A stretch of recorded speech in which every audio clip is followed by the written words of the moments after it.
Hey guys, welcome to episode 4 of my series, Watering Self, where I walk you guys through 4 fundamental steps of my own healing journey. We are on episode 4, which means number 4 in the 4-step process.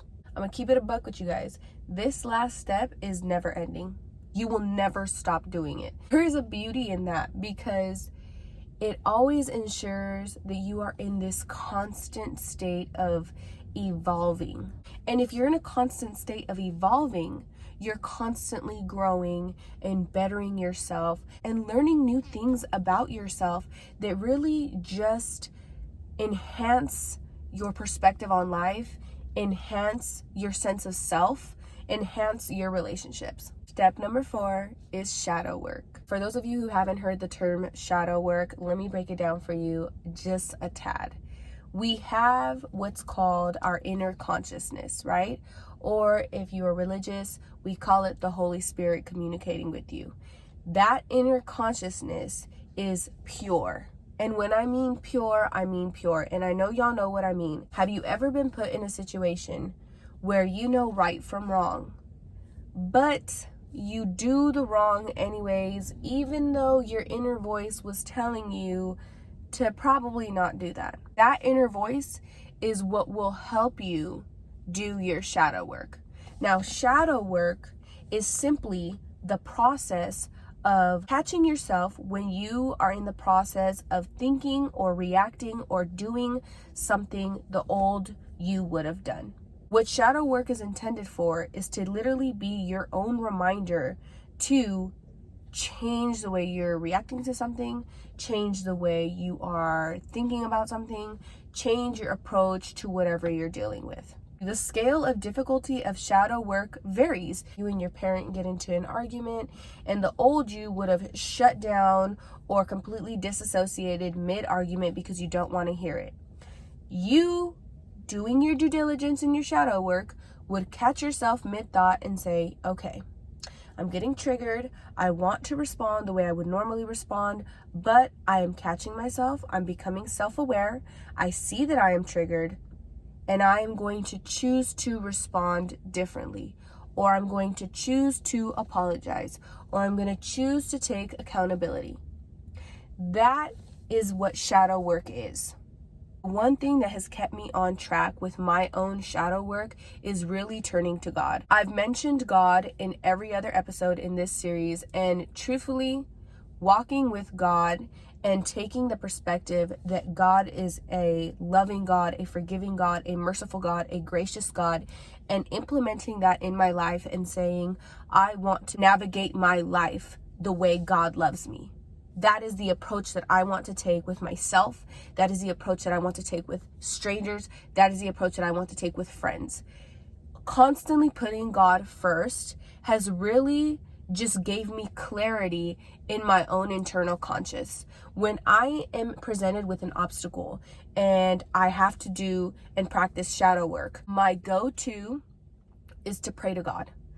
I pray to God and I sit with myself and I allow myself to embrace my intuitive self. We all have that inner conscious and that inner calling. So when you feel that inner calling, answer it. Let go of your pride, let go of your ego, let go of the way the old you would have reacted. And this takes work, okay? I'm gonna give you guys some examples. Some of the shadow work that I have done that is on a smaller level when it comes to myself, my own self, okay? We're human. We be trying to act like we don't judge people. Let me tell you sometimes I be judging people, but I catch myself when I'm judging people. There is times where I have been online and I'm scrolling through Instagram and I see all these very provocative women.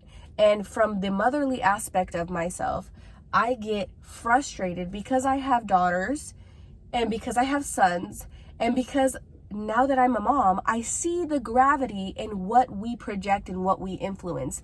And I get frustrated that there's these women that can just so blatantly disrespect their body. My own belief and understanding of energies, allowing people online to project that energetic lust or to objectify their body like that, I used to get very like, these bitches are hoes.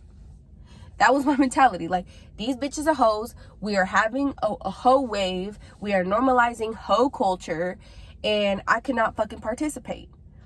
I had to catch myself judging these women. And I did so by reminding myself, you know, Amy, you ain't a saint. And you've done some questionable things when it comes to promiscuity. Okay? Don't act holier than thou. And you don't know these girls' lives. You don't know what they've went through. You don't know if they are projecting their trauma. You don't know if they were molested, if they don't have support, if they are in a financial struggle.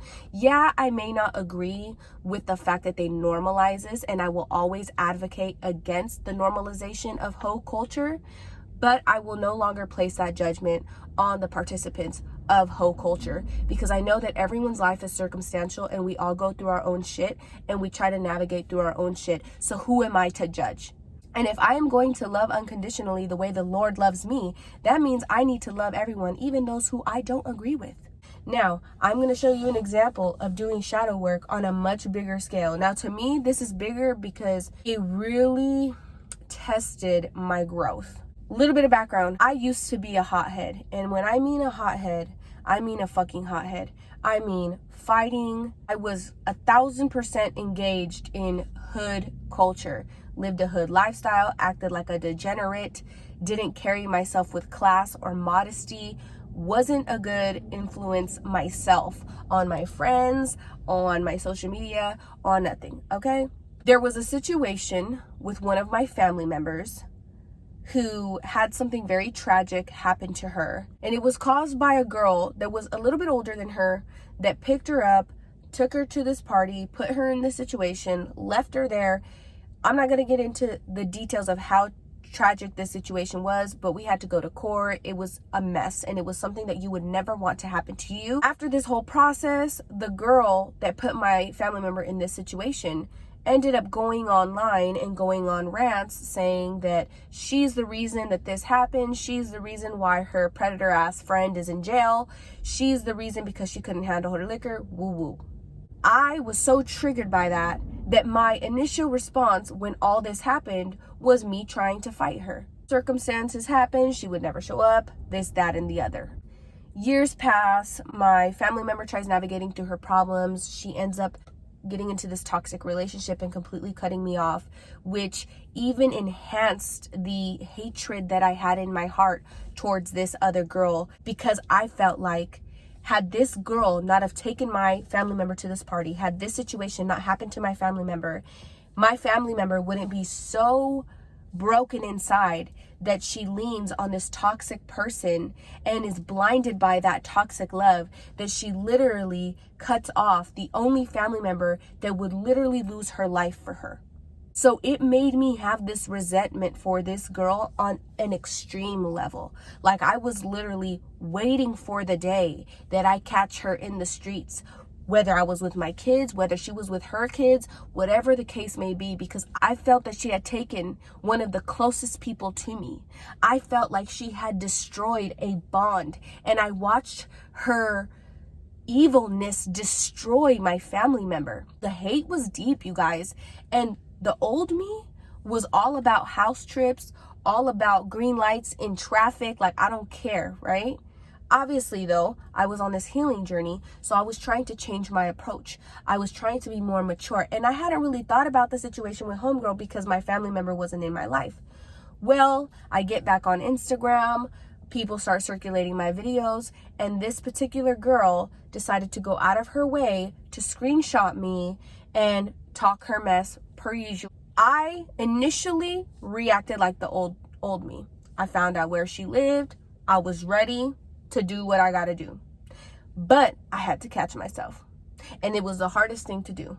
I was literally battling with my mind for about 2 months whether I should go to her house or not go to her house. Sometimes I would just drive in that area just to test my luck to see if me and her would accidentally run into each other in traffic. And then I would think to myself, God, Amy, don't run into her. What are you doing? Like, you have everything to lose.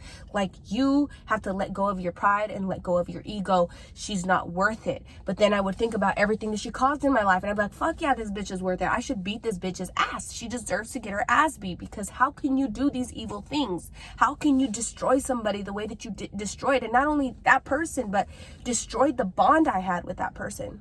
About another month passed, and I was getting really deep into my spirituality. I was really just turning to God about this, and I really sat with God. And you know what? For about 2 weeks, every single day, the intuitive side of myself kept getting this download to just message her and to just tell her my side, to tell her why I had so much resentment towards her, to tell her how she affected my life, and to give her the opportunity to make it right by having a conversation with me, because we're both mothers, we're both grown, we should both do this. And every time that thought would pop into my mind, my ego and my pride would shut it down.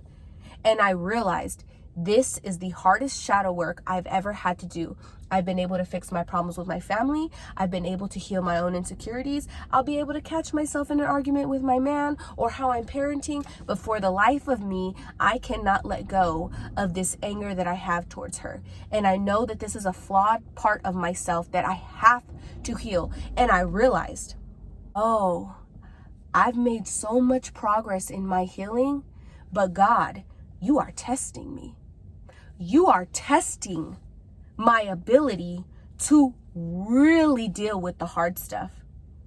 And I changed my perspective. I said, okay, God, this ain't for her. This is for me. This is for my own growth. Fuck her.